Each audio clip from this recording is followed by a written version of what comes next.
দেশের অবসরপ্রাপ্ত সরকারি কর্মকর্তা কর্মচারীদের জন্য পেনশন ভাতা সংক্রান্ত যে ঘোষণাটি আজ এসেছে তা কেবল তাদের মাসিক আয় বাড়ানোর বিষয় নয়। এটি আসলে রাষ্ট্রের পক্ষ থেকে একটি স্পষ্ট বার্তা যে মানুষগুলো এই দেশের জন্য সব দিয়েছেন, এই রাষ্ট্র তাদের মনে রাখে, তাদের কষ্ট অনুভব করে এবং তাদের জীবনকে সুন্দর করতে প্রতিশ্রুতিবদ্ধ। এই বার্তাটি আজ ছড়িয়ে পড়েছে দেশের প্রতিটি কোণে, প্রতিটি পেনশনভোগীর হৃদয়ে। সকালের আলো যখন সবে ফুটছিল তখন থেকেই দেশের বিভিন্ন প্রান্তে পেনশনভোগী পরিবারগুলোর মধ্যে একটি উত্তেজনা ছিল, কারণ এই ঘোষণার আভাস আগে থেকেই পাওয়া যাচ্ছিল। অনেকে ঘরের টেলিভিশনের সামনে বসে অপেক্ষা করছিলেন। বয়স্ক মা বাবারা ছেলেমেয়েদের ফোন করে জানতে চাইছিলেন কোনো খবর এলো কিনা। আর যখন প্রধানমন্ত্রী তারেক রহমানের কণ্ঠে এই ঘোষণাটি ভেসে উঠল তখন সারা দেশে একটি আনন্দের ঢেউ বয়ে গেল। অনেকের চোখে জল এলো, কারণ এই মানুষগুলো কতদিন ধরে এই মুহূর্তটার জন্য অপেক্ষা করছিলেন তা কেবল তারাই জানেন। প্রধানমন্ত্রী তার বক্তব্যে যে কথাগুলো বললেন তা শুধু নীতিগত ঘোষণা নয়, এগুলো ছিল একটি মানবিক অঙ্গীকারের প্রকাশ।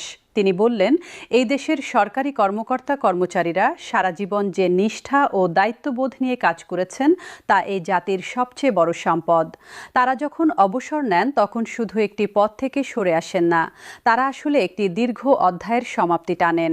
সেই অধ্যায়টা সুন্দর ছিল বলেই পরের অধ্যায়টাও সুন্দর হওয়া উচিত। অবসর জীবন হওয়া উচিত শান্তির, আনন্দের এবং সম্মানের। সেই লক্ষ্যেই এই সংস্কার। এই কথাগুলো শুনে সারা দেশের পেনশনভোগীরা অনুভব করলেন যে তাদের কথা সত্যিই কেউ শুনেছেন, সত্যিই কেউ বুঝেছেন। এই সংস্কারের বিস্তারিত বিষয়বস্তু বিশ্লেষণ করতে গেলে প্রথমে বুঝতে হবে বাংলাদেশের পেনশন ব্যবস্থা কতটা জটিল ও বহুস্তরীয়।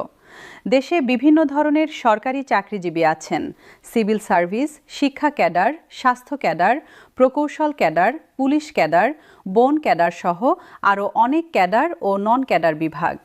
প্রতিটি বিভাগে পেনশনের হার, নিয়মকানুন ও প্রক্রিয়া ভিন্ন ভিন্ন। এই জটিলতার কারণে অনেক পেনশনভোগী তাদের ন্যায্য পেনশন পেতে হিমশিম খান।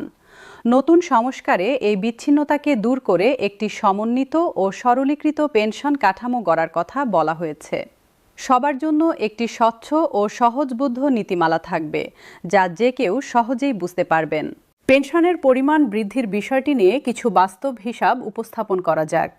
দেশে বর্তমানে চতুর্থ শ্রেণীর একজন কর্মচারী অবসরের পর মাসে 7 থেকে 12,000 টাকার মধ্যে পেনশন পান। তৃতীয় শ্রেণীর কর্মচারী পান 12 থেকে 18,000 টাকা। দ্বিতীয় শ্রেণীর কর্মকর্তা পান 18 থেকে 25,000 টাকা। আর প্রথম শ্রেণীর কর্মকর্তারা পান 25 থেকে 50,000 বা তার বেশি। নতুন সংস্কারে চতুর্থ শ্রেণীর ক্ষেত্রে 25 থেকে 30% বৃদ্ধির প্রস্তাব আছে। তৃতীয় শ্রেণীতে 20 থেকে 25%, দ্বিতীয় শ্রেণীতে 15 থেকে 20% এবং প্রথম শ্রেণীতে 10 থেকে 15%। এই বৃদ্ধির হারগুলো শুনতে হয়তো কাগজে কলমে সহজ মনে হয়, কিন্তু মানুষের জীবনে এর প্রভাব অনেক গভীর।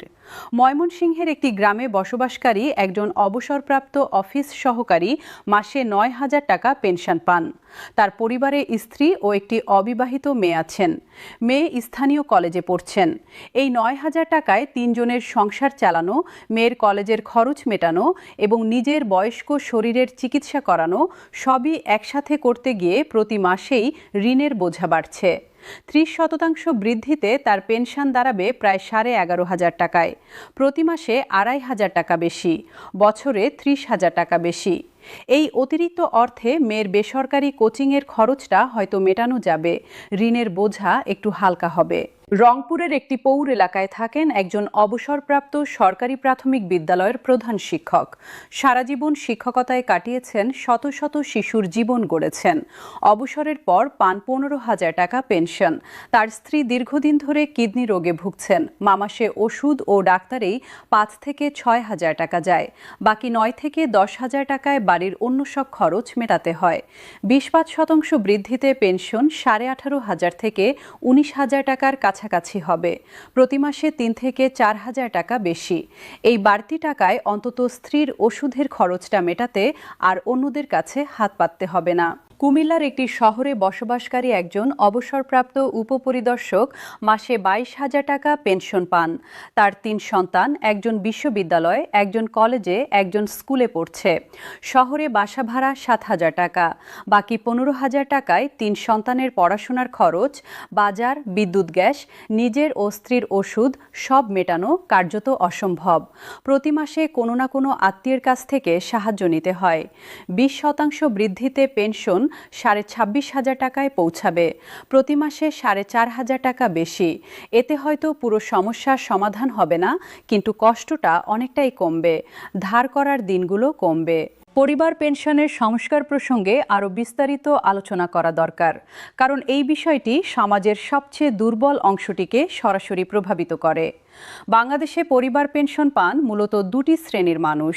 প্রথমত, যেসব বিধবা বা বিপত্নিক অবসরপ্রাপ্ত কর্মচারী তাদের জীবনসঙ্গীকে হারিয়েছেন এবং এখন একা বসবাস করছেন।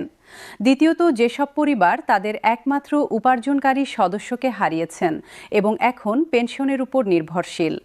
এই 2টি শ্রেণীর মানুষের জীবনে পেনশন বৃদ্ধির প্রভাব হবে সবচেয়ে